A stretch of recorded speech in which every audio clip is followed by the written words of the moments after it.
Hey guys, welcome to another day with Slick. A better you. My name is Matt. Um, got my Ranger hat on today. Today we're going to go from the soap world back into the Disney world, and I got a good friend of mine, so I interviewed last year via the telephone, and I'm glad he was able to take the time to come back out today. I'm a fan of his work from Disney, and I'm going to play a trailer real quick before I bring him on of one of the projects he did when he was there back in the '80s, and here it is. Coming exclusively to theaters for Christmas from Walt Disney Pictures. Picture the city, the crowds hustling, the traffic roaring, the hot dogs are sizzling. I love a story with food in it. It's all new. Disney's 27th full-length animated feature, Oliver A pussycat? and Company. Hey, it's an alien! Cool it, guys. It's just a cat. Yeah! Why should I worry? I'll get you!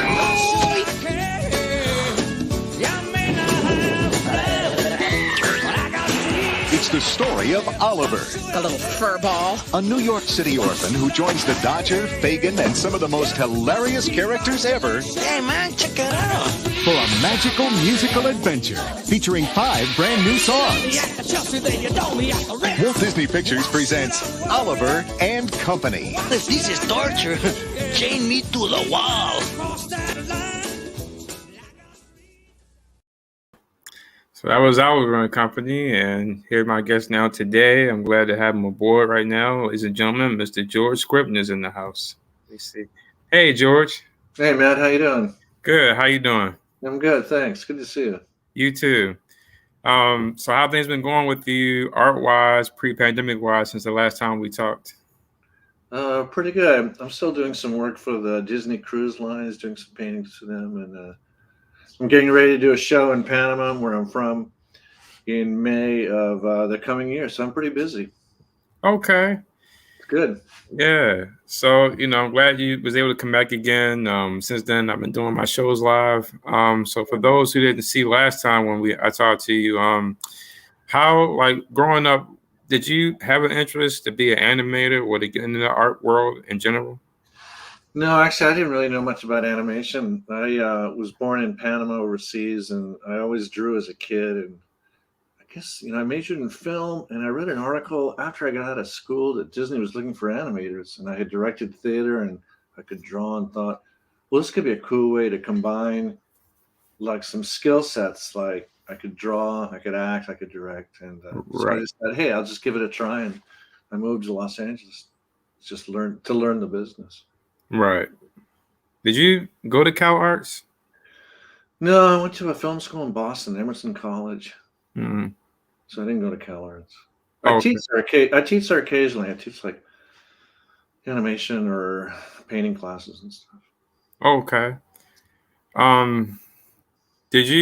So what year did you come to Disney? I started in 1983 as a character animator on The Black Cauldron. Okay. I was cast on the young boy, the hero of Taran. Right. Okay. I'll say that some good work went on Black Cauldron. I mean, I know it didn't Yeah. do well financially when it came out, but it was okay for its time. And I think so. yeah. And then you went on to do my favorite movie, Oliver and Company. Good taste, man. Yeah. No, I always took the attitude because I worked at a bunch of different studios before I got into Disney. I worked at Chuck Jones and Hanna-Barbera, and Mhm. worked with Ralph Bakshi for a while. I always thought, like, if you had an open mind, you were always going to learn something from somebody. There's always going to be somebody better than you, and I learned a lot. I learned a ton from working at these other studios. It was great. Yeah. Now this might be random. I don't know if I asked you last time, but I have asked all my other guests. Is this like what kind of music in general do you listen to? Or any? Yeah, a little bit. I like a lot of classical music and a lot of jazz, early like piano trios and stuff, Oscar Peterson, Errol Garner. When I'm painting, I listen to a lot of salsa because I grew up with it in Panama. Mhm. Ruben Blades is a good friend of mine, and I'll put him on, especially if I'm doing paintings from Panama and stuff. So a lot of Latino, Willie Colon, Ruben Blades, stuff like that. Man, I can really chunk out those paintings when I'm listening to salsa. So. Yeah. Oh, okay. So when you gonna release your singing album? You know, you could be a good singer. Man, I'm going to do everybody a favor and never do that.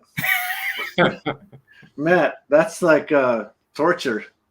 Oh man. No, I'll never do that. I'll spare the world, man. hmm So you mentioned you went to Hanna-Barbera. Yeah, I worked there for a couple of years. Okay. Um, I know that's the place where they done Flintstones and some of the Looney Tunes, what have you. Did you have a project you worked on that was like your favorite one? Well, you know what? They, to their credit, had set up I forgot when this was, but when I was there, a feature unit, and they were going to do, full length animated features. Mm-hmm. They weren't great, but wow, it gave me a chance to learn how to animate as a full character animator. And I was lucky enough to mentor under a couple Disney guys who had left Disney years and years ago and were now working at Hanna-Barbera. So I took advantage of it, and I would show them as I animated a scene. I would show this guy my work, and he'd go through it and flip through it. At the time, it was all on paper. Right. Wouldn't give me a lot of suggestions. So I learned a ton. Yeah. Man, I was really lucky. Right place at the right time. Right. How would you summarize your time at Disney when you first came there in '83? I mean, that was the era when I think Ron Miller was still running the studio, right? When you He came was there? still running the studio, and he had about a year left. Okay. And in '84, late '84, early '85, Mm-hmm. this group came in from Paramount. Michael Eisner and Jeffrey Katzenberg and Roy. Roy brought all these people in. There was a lot of change going on. It was kind of an unsettled time. Mm-hmm. It was a big deal. The company, they didn't know if the company was going to sell out or like dissolving the company entirely, or getting rid of the animation division and then selling off the VHSs. They felt, wow, there's more money just taking what we've got in the vault and just getting rid of it and getting rid of all the animators. And Roy Disney, to his credit, said, no, we're not going to do that. We're going to make more movies. And he put a lot of effort and a lot of resources into keeping the animation going. And man, I owe him a lot. In fact, he made me director. We worked on Oliver Company together. He part of the story team, and I owe him my job as a director of animation. Right. There's a clip on YouTube with the making of Oliver and Company, and there's a clip of you, of course, talking about Billy Joel, and then with you directing Cheech Marin. What was that like working with them two? Awesome. It was such great fun, and particularly Cheech, because I speak Spanish, so I could talk to him in Spanish occasionally. Under our breath, we'd like, "¿Qué pasó? ¿Qué pasó?" We'd like get around, and man, it was just so much fun being in a studio. I was really comfortable working with actors because I directed theater, so I would sit in the booth with them, like directly across them, and feed them their lines. Or if it was Billy Joel who played Dodger, I'd read Oliver's lines. And man, and Billy Joel was super nice. I mean, here I was, like in my mid-30s. I'd never done anything like this before, and man, it's Billy Joel.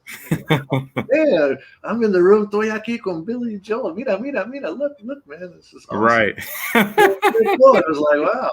And he was super nice. He was super laid back and really easy to work with. Took direction really well and threw out lines occasionally. So no, it was great fun. I really had a good time doing it. I gotta say, lucky guy you. I mean, you're working with the guy that made the song. Sing us a song. You're the piano man. Yeah. Really, I was in the room with him one time going, man, I'm directing Billy Joel. Coño, eso como pasó? How did this happen, man? Right place at the right time. I had a really good art teacher who had this great expression that chance favors the prepared. And stuck with me that you sometimes you're just lucky, but you have to be kind of prepared to take advantage of it. So. Right. Hey, it all worked out. I'm I'm a lucky little boy, man. Yeah.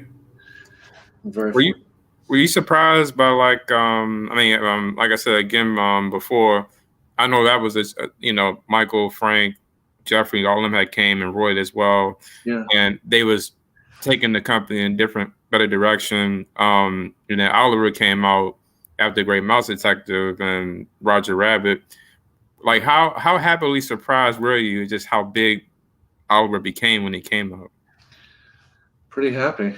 Yeah. Muy contento. Yeah. That's pretty happy, man. No one knew how these movies were going to do. There was a lot of doubt that these movies would make any money. After A Great Mouse, it was a great movie, but it wasn't. They weren't making a lot of money, and I'm my own personal feeling that if Oliver hadn't done well, I'm not sure what they would have done with the division. By that time, Mermaid was already in production and pre-production for, I think, Rescuers was even starting. So we had it all lined up, and I don't think we would have gotten rid of the group or shut down the business. But a lot was riding on this movie doing reasonably well, and it did reasonably well. Right. At the time, it was the highest-grossing animated film, so I'll take it. It was like, and at that time, hey, like $54 million. I mean, that's nothing now, but at the time, yeah, big deal. And I gotta say, man, I told one of the person I had on my show from Disney, you know, I always hoped, I doubt it was gonna happen now, but I had always hoped that they would do an Oliver and Company 2. Man, you should be a producer.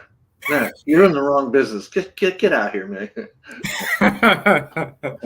I'm telling you, I got an idea lined up for it. You know, it would work.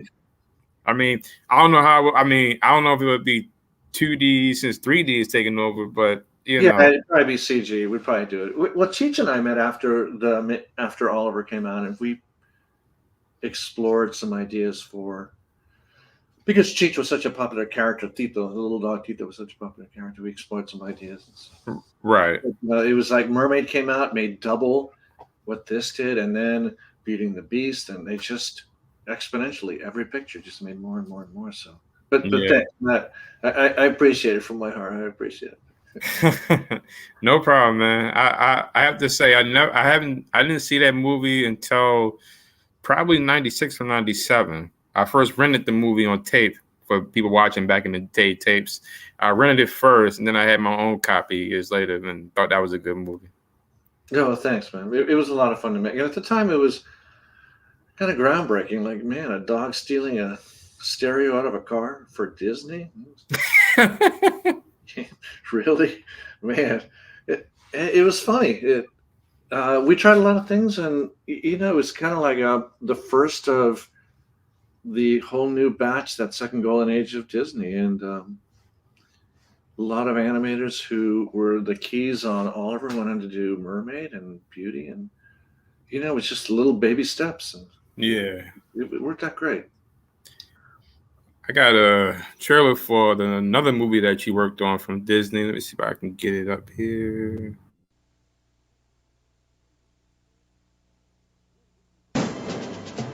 It's Mickey Mouse and Mickey Mouse. Which one is which? In the classic tale of the wealthy prince and the poor peasant who decided to switch places. If my friend could see me now. He's an imposter.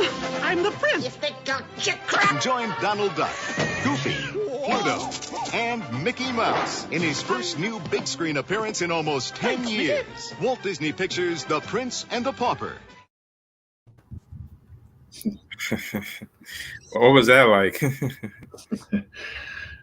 That was a lot of fun to make because we went back to some of it was like kind of a throwback in a lot of ways. The style, the watercolor backgrounds were really almost like a direct lift from the look of the 30s, the pointer and the giant and Mickey and the Beanstalk and stuff. And I don't think people took it very seriously. It was like, let's do this little featurette. The script came in. That was really a great little script. It had Mickey Mouse at the foot of the bed of a character that passes away on screen. And we were like, to me, that was the cool thing. Like, wow, can we pull this off? Can we take a shorts character and put him in a scene where kind of heavy, like, right? And I thought we did. The minute I read that was directly from the script. Yeah. I thought, wait, let's give this a try. And it was a lot of fun to work with. Some very, very good animators worked on it, who then worked on it was released with Rescuers Down Under, so it was after Mermaid. Right. I enjoyed working on it. It was great fun. Working on these characters was great fun. How long did it take to make that movie? It was probably a couple of years, maybe 2.5 years, something like that. Okay. They all take a long time. A lot of it's story time. Okay. Because I've tried to find I think it might have been on years ago, but I've been trying to find it like a behind the scenes clip, and I haven't been able to find that. So I didn't know like how long it took to make that movie. I don't know if there's that much material on it, to be honest. Because I've looked as well. I don't think there's much out there on it. Right. It was really overshadowed by Rescuers Down Under, and rightly so, which was a great film. And they were released, as you know, simultaneously. Right. It was like a package deal with a little clock in the middle of it. Like, people go out and get popcorn. Nasula. My gosh. George, if you ever quit animation, well, sculpturing and everything, you could be a comedian, man. You funny. Yeah, well, tell my wife that when she'll be like, yeah, you're funny. Not, like. Oh my gosh. Thank you, Matt. I appreciate that, Matt. No problem. So, for fans who don't know, I mean, you were an early director on The Lion King, and you worked with Roger Hours. Right, the first director. Yeah, and you wanted to take it more of a different direction, and I thought it would have been cool to really see how that would have turned out. I wanted it to be more naturalistic, more realistic. Because I was born and raised in Panama, I wanted to use more local South African bands, instrumentalists, vocalists, artists from Kenya, Tanzania. I thought it would be really kind of cool to be able to like take the best of the talent that was in Africa and combine it with what we do with Disney character animation with these great stories and stuff. And they wanted to go in a different direction. It was broader, more of a musical. It is what it is. It's a business. And I stepped down after I spent about 1.5 years on it. And I moved on to other projects. Right. And before that, before Oliver, you did something called Rock. How you say that? Yeah, that was a Hanna-Barbera. I was talking to you earlier about a feature, and it was Rock Odyssey. Mm-hmm. It was a director named Bob Taylor, and I had a chance to animate. I learned a ton about animation. I mean, it really made me a fairly proficient and pretty fast animator, full character animator. So when I got to Disney, I'd had a lot of experience with character animation. Yeah, it was another wacky movie. I'm still not sure I understand it, but it was great fun to work on, and I learned a ton. Every situation, I just learned something that helped me. Period. Right. And that's how I looked at it. Now I guess I should have asked this when we were talking about Oliver and Company, but I was going to ask you. I didn't ask you last time.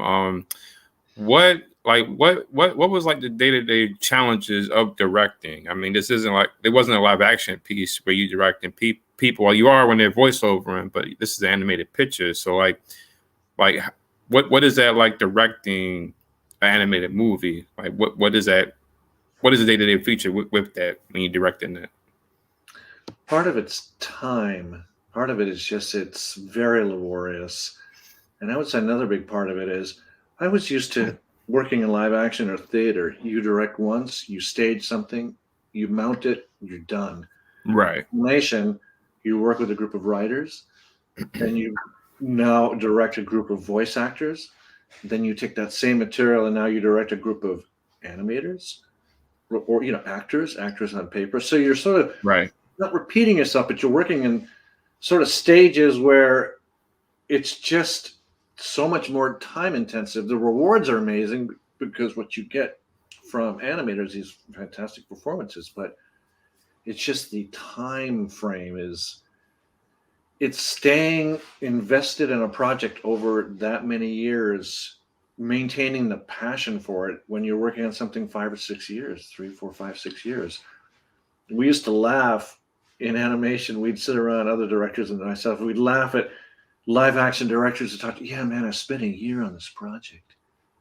A year? I spent 4. I'm like, oh, please. Yeah, I feel sorry for you. Oh, you spent a year. Oh, you poor thing. So nah, that's nothing. Like, come on, man. My resume is about this long because everyone was 5 years. Like, Right. just the length of time maintaining, and not losing track of what you're trying to accomplish, man. You spread something out over that amount of time, reminding yourself, what was it about this original idea that, man, I just knew I had to make. Right. Keeping it going. Yeah, I mean, I've done a lot of. I mean, because I've made some short films since I was in college, and I've looked into how movies are made, animation or live action, especially the '80s and '90s films, and especially watching something like Waking Sleeping Beauty or the making of all these films, where you guys would talk about how ideas would come. Sometimes it would start out good, but then sometimes it would be hard, and not to put on the spot, but a lot of times from what I understand is y'all would get an idea about something and normally Jeffrey would come in and be like, it's not working. And it's like, oh, what we going to do? You'd throw away, you'd start over. And, I think that's what made and still does the Disney company and Pixar, the ones that have those kind of funds to be able to go, this isn't working. Start over. You tried an idea. There's nothing wrong with that. But wow, you had the opportunity to start over. Like the company would go, you know what? We're going to get this right.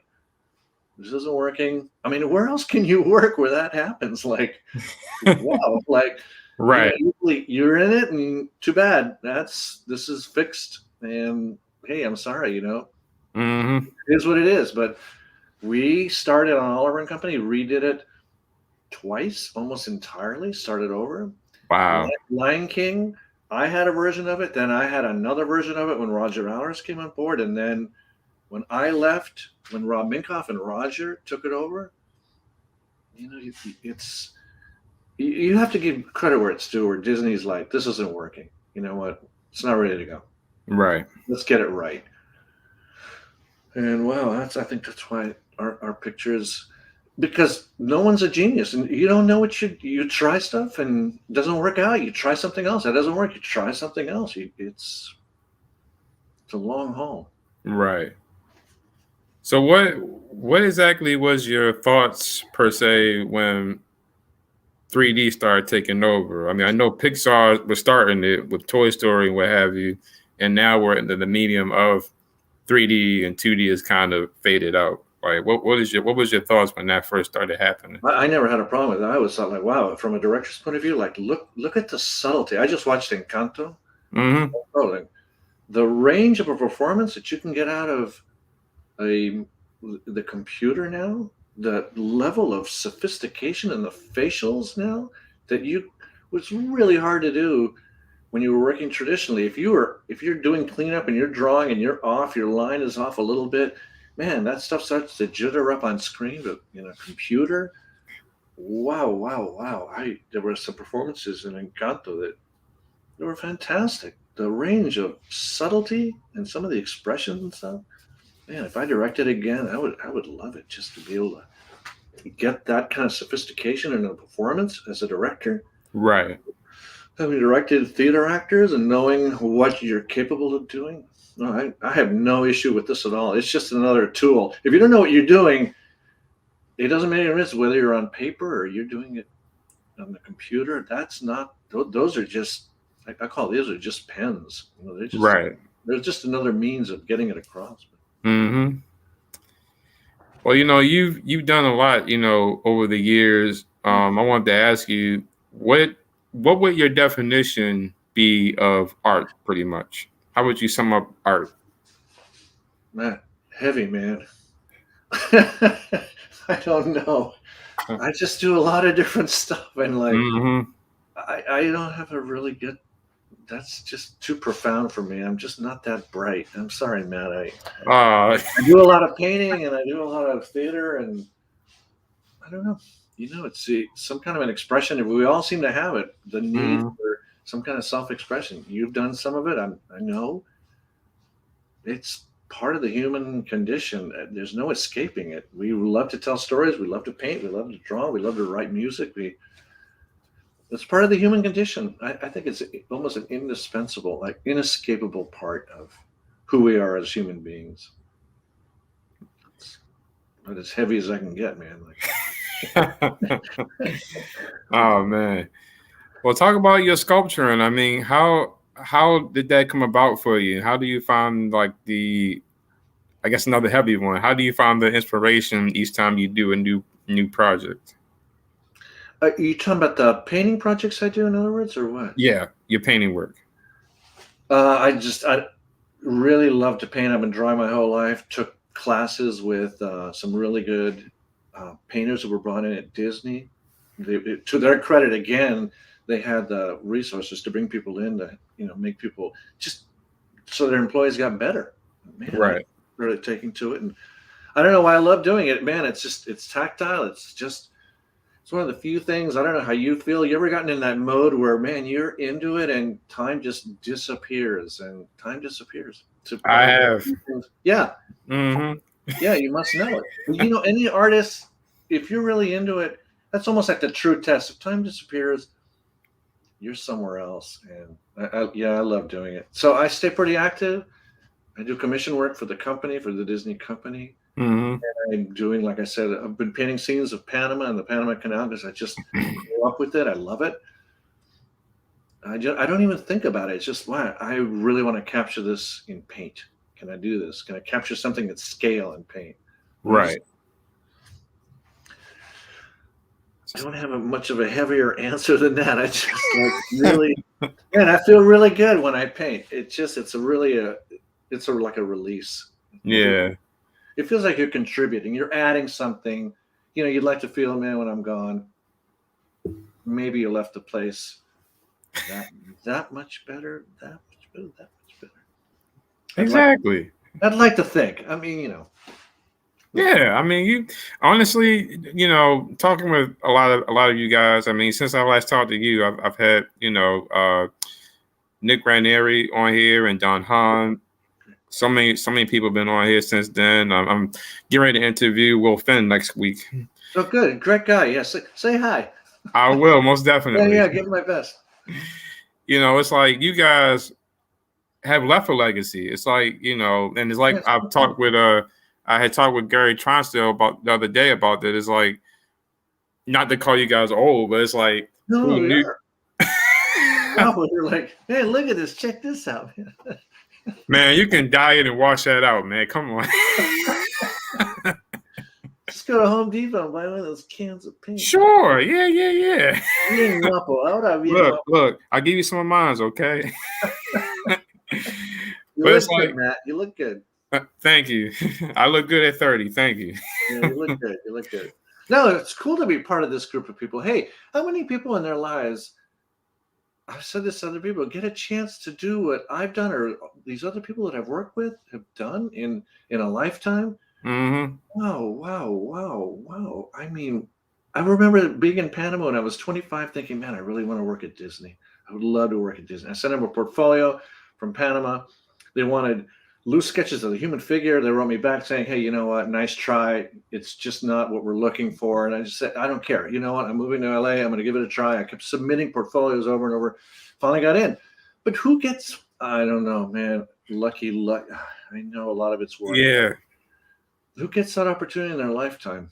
It's a once in a lifetime. And, I was saying before, not that I was, like I was saying, not to call you guys old, but it's like you guys have done so many movies in the 80s and 90s or what have you. It's like that's a legacy that's going. Those movies is going to live on and keep going, even on the Disney Plus. It's like it's still going on, and it's like it's you guys. You guys touched and moved some. Even me, I was a big Disney fan growing up in the 90s. So it's like, yeah, that's cool, man. That's cool. Yeah, it's a pretty awesome feeling. And I have to say, I moved to Imagineering, the group that builds the parks, right? Designs and builds the parks. And I would go, right.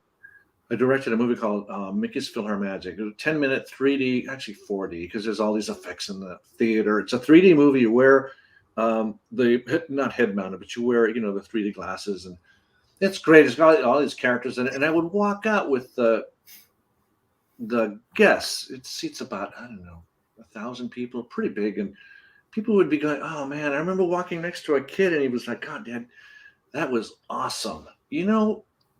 That was like all the money on the planet. Like, who gets to do this where you can make this little kid for 10 minutes, forget whatever problems he's having, and he disappears into this movie and he's been taken by it and he's happy, he's content. It's a very cool feeling. Yeah. It's a very good feeling. I see the Oliver and Company poster in the background. You was ready today. Egomaniac, really. Oh, Matt, did I show you my Oliver and Company poster? Yeah, there it is. That's just coincidence, Matt. Yeah, shoot. Shameless, man.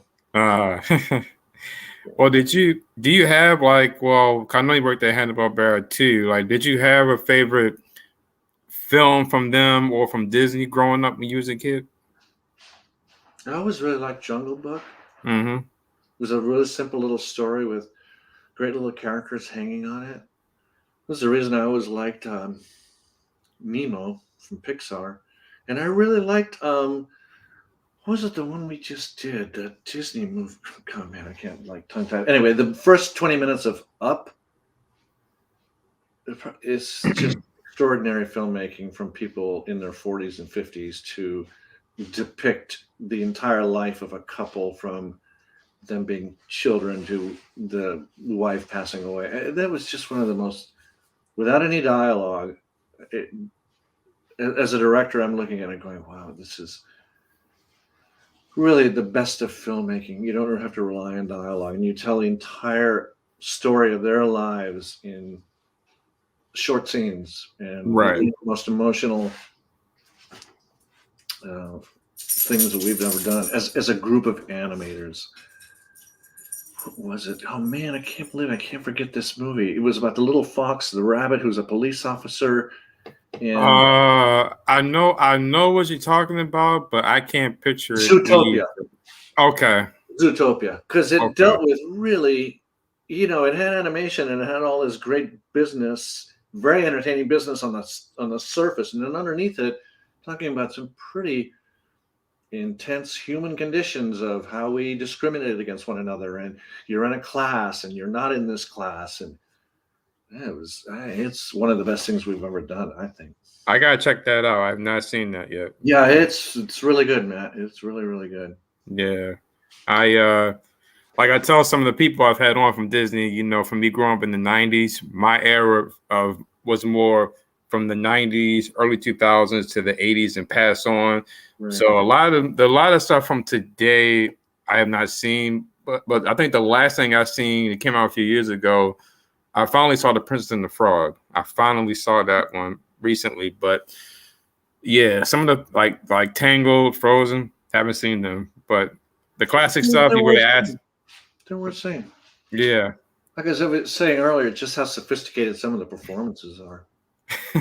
But you have such good taste because you keep coming back to Oliver and Company. So yeah, you're doing good, Matt. The new stuff. George, when you can, man, you know what you gotta do now? You should also do a book about your life, man. I think it'd be inspirational. How you got into the art world, working at Disney, and Yeah, I've thought about it. I've got two grandsons, like putting together something that when I'm gone, they can look through and go, wow, he at this stage in his life, he went through some of the things I'm going through. I'd like them to think to themselves, like, I'm not alone, that we all go through, your ups, your downs, and maybe it's an inspiration to them. No, thanks, man. I've thought about it actually, but something very personal for them. Mm-hmm. I'm not sure I'd publish it. I would do it for my grandsons. Right. What is that feeling like? I know you was an instructor at one point. I mean, what was that feeling like for you watching a new generation be interested in animation and art? Well, art in general. I mean, what was that like for you? That's pretty cool because you're learning as much from them as they're learning from you. You're seeing stuff like, wow, I never would have thought of. You give someone an assignment to do like a painting or something, and they come back with a vision or a completely different way of looking at something you never would have thought of, and you're like, wow, man, that is awesome. Right. I'm not saying this is a lot of work. It's a lot of work. I taught an animation class in Uruguay about 10 years ago in Spanish because I could speak Spanish. Mm-hmm. And, I give teachers, anyone who teaches for a living is my hero because that was the hardest work I'd ever done. Teaching 30 or 40 kids in Spanish. It was the prep work. Just, man, it was a lot of work. So, Yeah. really rewarding. And it was great entertainment and really interesting getting feedback from these Uruguayans. But it was whoever teaches for a living, they should be paid $1 billion. Teachers should be like, when you think of what they contribute compared to what I do, hey, look, I drew a picture of Mickey. Yeah, I'm out there teaching, especially disadvantaged kids or kids who have, like high needs, high society needs or something. Right. Not high society. I'm sorry, I misspoke, but they're disabled. My brother has a child who had meningitis at 1 month, and she's a 30-year-old who acts like a 2-year-old. Wow. How do you educate someone like that? Anyway, Yeah. that's my beef on teachers. Yeah, I was gonna say too, I saw this clip of you on YouTube. You probably might remember this. You've done this a little while ago, but I got a little clip of you right here. Hi, my name is George Scribner, and I'll be doing a beginning to intermediate oil painting class using water mixable oil paints. I'll do a small demonstration painting, and then with the time we have left, take questions on my supplies, techniques, using these kinds of paints. Look forward to seeing everyone, and thanks very much. That was pretty cool what you did there. You should. Oh, thanks. I just did a show because what I didn't touch on in that one is I generally donate pretty much all that I make as a painting instructor, not all, but a sizable. I did a show about a month ago, a painting show of my own work, and donated a sizable portion of it to the LA Food Bank. Right. I can afford it. It's the right thing to do. I'm 70 next year. You give back. It's time to give back. No, you're not. You gotta be in your 50s or something, man. I wear a lot of makeup. I'm wearing a lot of makeup. Come on, man. I put it on just for the interview. Wait. If you look closely. No, but and then I did a class in Panama about 2 years ago for the pandemic. Wow. I donated whatever I made from that class to the Hospital del Niño, the children's hospital. I feel pretty strongly you kind of have to give back. I can afford it. It's the right thing to do. But thanks, No, most definitely. And thank you, for being someone who does that, who wants to give back. That's pretty rare to hear about that from someone. There were people who helped me, when I got started, and I guess this is my sort of small way. It sounds kind of heavy and corny, but it isn't really. Like hey man, this is my way of thanking. They're all gone. I mean, they all passed away, but this is my way. Hey, I'm remembering. This is in memory of the 5-10 people who helped me get where I am today. Yeah, I'm sure when you came to Disney, you might have met some of the 9 old men from Walt's time, Frank and Ollie and them.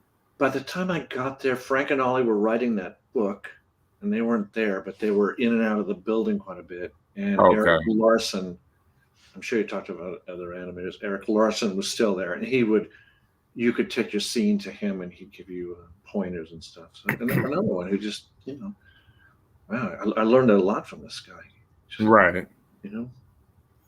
So yeah, I was really lucky to have these guys there. I wish that started earlier. Some of the early, like John Musker, Clements, these senior animators, these non-animators were still there.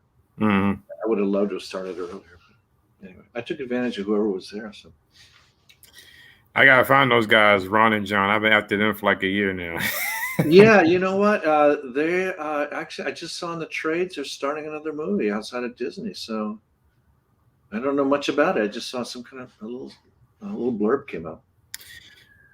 It'd be real cool if you, Ron and John, and some of the others can get together and do one more Disney film where everybody who worked in the 80s and 90s at Disney get together and do one last picture together. No, that's a cool idea. it'll be an Oscar winner, you know, a Golden Globe. It'll be on top, you I know. just want to do mine in Spanish, so no one understands it. Yeah, exactly. See. ¿Cómo? ¿Qué dijo? ¿Qué dijo? ¿Qué dijo? Oh my gosh. Mm-mm-mm. ¿Cómo estás? Sí, qué bueno. Ahora sí, Matt. Ahora sí. Qué bueno. Very good, man. Sí, sí. That's good, man. That's good. I know a little bit, a very little bit. You know what? I use it all the time here in LA. You know, Mm-hmm. and it's man, the way the Mexicanos will smile when I talk to them in Spanish. You know, because I don't have much of, you know, I sound like I'm from Panama. You know, there's no American accent at all to it. I'm like, hey, tú hablas español? Well. Okay, you want to hear a funny story? And I'll make this brief. Sure. Nothing to do with anything but Spanish. My wife and I were traveling. We were lucky enough to be in Barcelona. We're at a Starbucks, and I'm ordering in Spanish at the Starbucks. And the woman at the counter goes, "Hey, tú tienes un acento raro." She goes, "I have a weird accent." She's saying to me, "I have a weird accent." Where are you from? Where are you from? We have a weird accent. Mm-hmm. And I look at her. Wait. Aguanta. I'm the one with the weird accent. Yo tengo un acento. You're talking acento that, you know, the Spaniards speak with a th. You're spitting all over me. You sound like Daffy Duck. Wait a minute. I'm the one with the weird accent, and you sound like Daffy Duck. Oh my gosh. She laughed. I had her laughing. I go, ¿qué pasó? ¿Tú tienes un acento raro? Yo. ¿Qué pasó? Oh my gosh. George, Anyway. where was you at before? You know, not to go off topic here, but I met a very gorgeous Spanish lady that worked at the McDonald's by my job. You know, she only speaks Spanish. She don't speak no English. Where was you at before when I was trying to learn Spanish? You should have reached out to me. I would have helped you. Right? Hey, man, you know. Hey, but my Spanish, it's pretty bad. A woman in Panama asked me when she looks, I'm talking to her and she goes, "Hey, pero tú por qué tienes un accent?" How'd she say? "Tú por qué hablas como un maleante?" She goes, "Why do you talk like such a thug?" What? And she goes, "You're Spanish. Tú hablas como un maleante." I go, "What? ¿Cómo? Anyway, so it's street Spanish. It's not very polished. Okay, so what you're saying is you was in West Side Story, right? That's right, man. Hey, Way before anybody else. Way. Thank you. You picked up on it. George, you one heck of a guy, man. I tell you. Hey, man. Good to talk to you, man.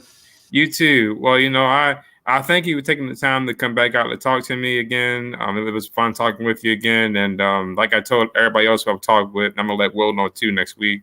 Yeah, you know, talking with you guys has been a blast. You know, even for me, years of watching Disney and the making of Disney with you guys, I never knew years later I'd be doing a podcast talking with you guys, because Disney was a big part of my childhood.